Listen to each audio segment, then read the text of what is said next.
Здравейте! Ето я и кораловата блуза. Даже мисля, че така със светъл потник по-добре стои, повече се откроява мотива. Няма да видим така, като застана, да излезе истинският цвят. Ето вижте тук как застава на раменете, много хубаво се получава. Оп!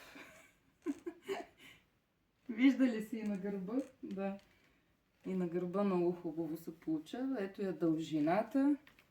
Мен ми е тук до средата на джобовете или до под коремчето. За мотива разказах вече. Аз, защото не обичам да шия и си ги плета като едно цяло блузите, само ей тук слагам на този модел по един шев и тук вече няма как да го съедина. Но е много приятна, много лека материя. Така че, както казах, ако имате желание за някакъв цвят, казвайте. Аз също имам голямо желание да го правя пак този мотив. Чао!